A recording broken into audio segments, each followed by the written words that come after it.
Hey guys, welcome back to All Things Knives. It's your host Fletcher, and today we are talking about the Spyderco Gayle Bradley 2.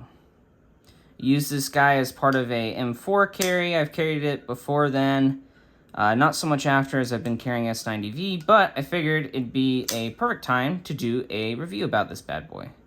So you know how we like to start off.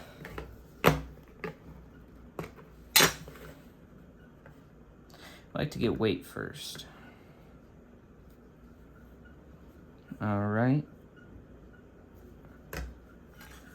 So the weight of this bad boy is, just realized how off center I was, sorry guys.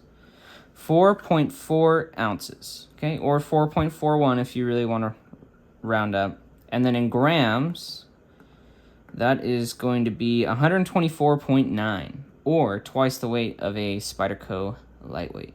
Pair 3 lightweight. Oops. Okay, back to ounces. Let's see how that compares to the Shaman, or Shaman, however you want to say it. So Shaman's going to be slightly heavier. The AD 20.5 is going to be lighter.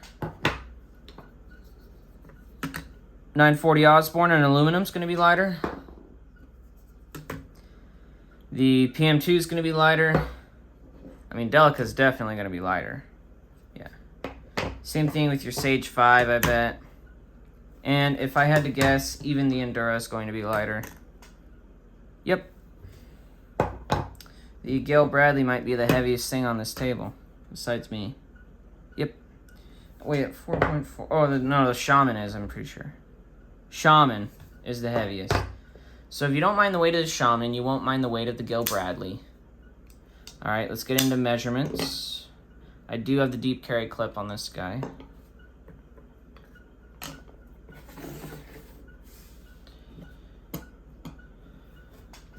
Tape measure. All right, so we've got about a 3 5/8 inch blade with about 3 3/8 of an inch cutting edge with, in terms of usable handle, right, what really matters, about 4 1/8 of an inch. In terms of usable handle. How does that compare to some other large knives?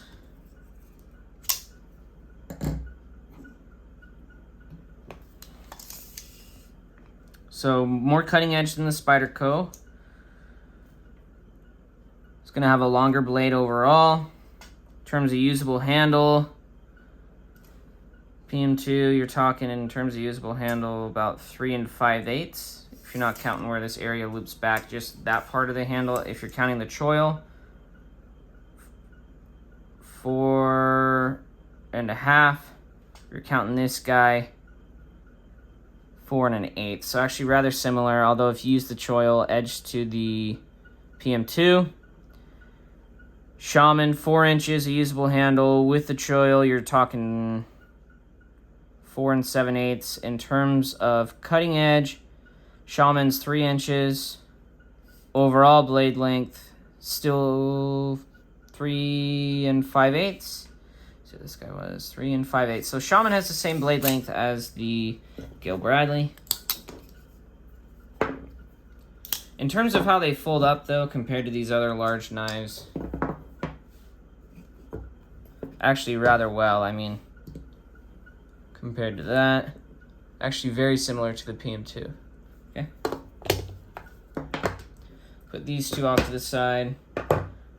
Compare it to a couple smaller knives for you guys that maybe have smaller knives and are looking to get something larger. We'll do the Native 5, and then I'll compare it to the CVV Elementum as well, okay? Let's see. Under 3 inches of blade. I mean, you got more blade there. In terms of usable handle, 3 1/2.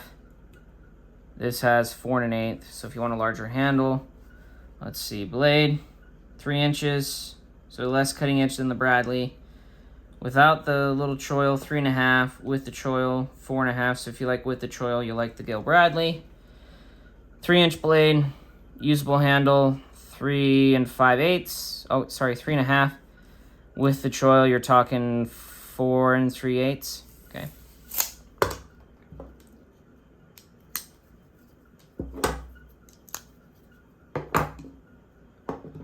Let's see, one last knife I want to compare it to, and then we'll get into thoughts, okay? Another overseas model from Spyderco. The Endura, in terms of usable handle, is going to be 4.5. Okay. Gayle Bradley is going to have slightly less at about like 4.25. In terms of blade, doing the 3 5/8. The Endura is going to have, like 3.8. Slightly under 4 inches. And I think in terms of cutting edge, 3 3/8. About the same. So actually, they have the same cutting edge. So if you like the Endura, I think you'll like the Gayle Bradley. It is heavier, though, and a liner lock instead of a back lock. So for my lefty friends out there, very sorry about that. But that might be a difficult thing for you to get around. All right. So, Gayle Bradley 2. We've got G10 handles with carbon fiber laminate on there, which I really dislike. Liner lock. We have T6 hardware here. Standard. It comes with a standard Spyderco clip that's black instead of the satin, though. T8 hardware. 4 directions for the pocket clips, however you like it. Personally, on this guy, definitely go tip up. Definitely do a deep carry. I would definitely do a deep carry clip. The one gripe that I heard people really don't like about this is access to the liner. And yeah, they're 100% right. Access to the liner should be cut out a little more for it. But another trick you can do is you just put your whole thumb on the flat. Okay? And you just move it over that way. Instead of doing the tip of your thumb like you would, whole thumb on the flat. That's why there's jimping there. Whole thumb on the flat. Works just as good. Access to the Spidey hole could be a little better if you just cut that down a little bit. Because the scales are shadow boxed on the liners. If you actually got rid of the shadow boxing and you just let the... Oh, no, maybe I'm wrong. I think I'm wrong about that. Maybe if you got rid of the shadow boxing everywhere else, cut the dip down a little more on the G10 to expose just this liner just a little bit more, I think that could work. In terms of Spidey flicking and thumb flicking, and even for the liner lock. Overall, though, the ergonomics of the knife, though, fantastic. It is a very ergonomic, very nice to use knife. Like, it's just, it's really no slouch in the ergonomics department. Yes, it does have CPM M4 on it. Let's see. CPM, had some gunk there. Let's see if I can get it to where it'll show you. There you go, CPM M4. That's why there's patina on this guy. I have not been the nicest to this blade. I will also say, though, that I do think from when I did my M4 testing that this is a softer M4 than the golden stuff. And I would mark it down in points for that. M4 really excels at anything that's above 63, I'd say. Anything above 63 and you're getting primo M4. Like, it just performs really well at those rock wells. And I think this is under because I was cutting a plastic package open and it's like the edge kind of just crumbled away on me. Like, the edge stability wasn't there that I was used to in terms of for M4. And that's something that really surprised me with this knife. I sharpened it, resharpened it, but it's just really kind of left a bitter taste in my mouth in terms of the edge, the stability. And the edge retention was definitely less. It definitely dulled quicker than all my other M4s, other Spyderco M4. I'm going to get this guy poked just to see what it does. But it kind of disappointed me in terms of what this knife was capable of. In terms of not just the toughness. I mean, toughness was fine. The edge stability. That's what I really need at my job because I'm cutting through a lot of cardboard, hard plastics, and such. So I need a good, hard steel that's going to have plenty of edge stability. The overall design itself, like I said earlier, feels great in hand. Hollow grind. They actually did an amazing job on the hollow grind. It's got kind of a beefier tip than you're probably used to for most Spydercos. The blade stock's not too thick either. Kind of a small opening hole. I think maybe they should make it slightly larger. The retail on this knife is, I think, $191 right now. When I bought them, they were like $178, and I bought this one used, I think, for $160, $150. And I've had this knife for a long time. Holy cow, I've had this guy for a long time. I mean, it's a great design. It really is a great design. And besides that one incident with the plastic, it has performed as a knife should and has done the tasks that I've needed it to just fine. And it really is a cool design if you're wanting to get one. Like, it just, if you like larger knives, you would love this.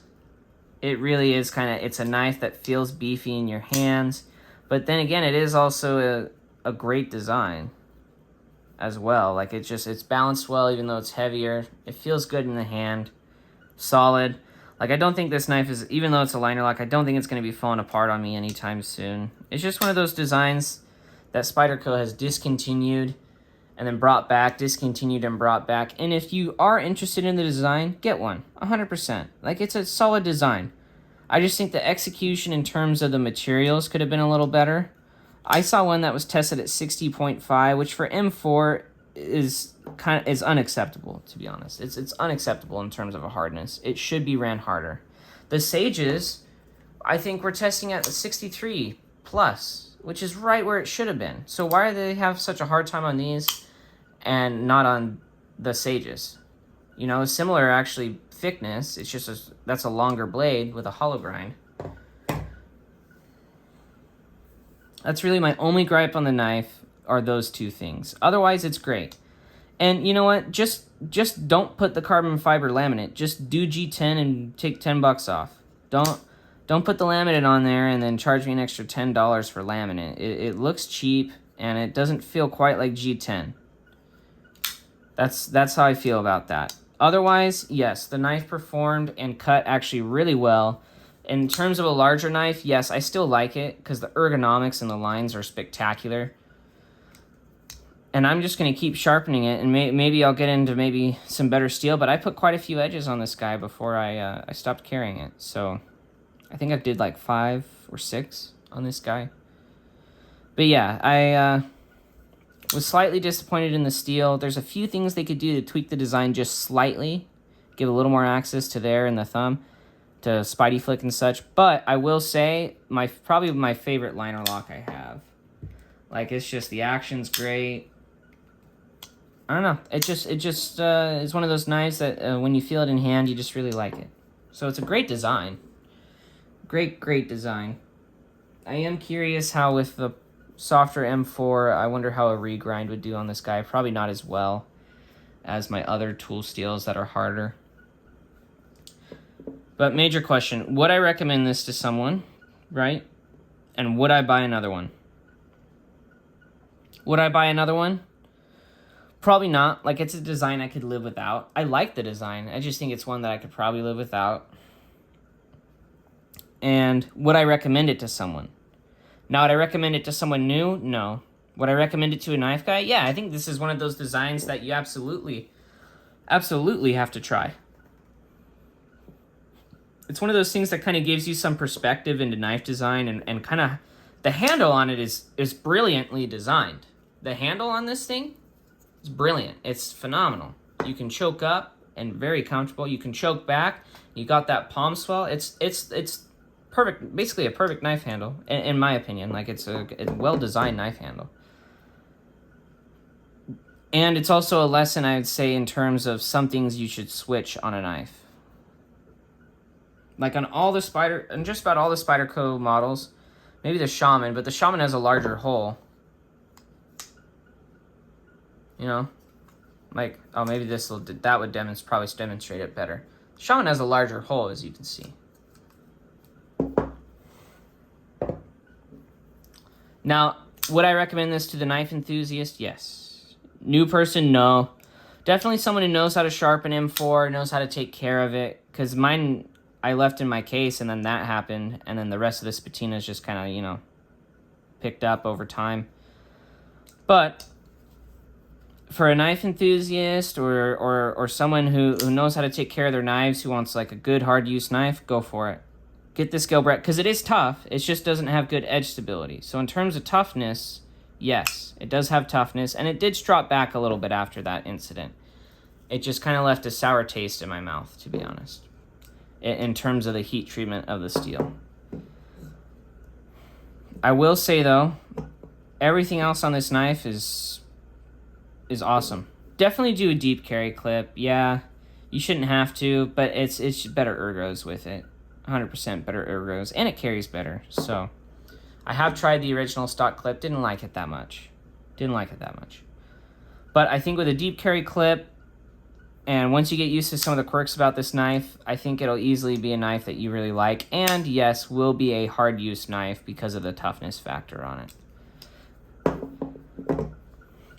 As always, guys, thank you for watching. Let me know what your guys' thoughts are on the Gayle Bradley. Let me know if you own one, if you've wanted to own one, maybe any other questions you have you feel I didn't address. But as always, guys, thank you for watching. Like, comment, share, subscribe, and stay sharp.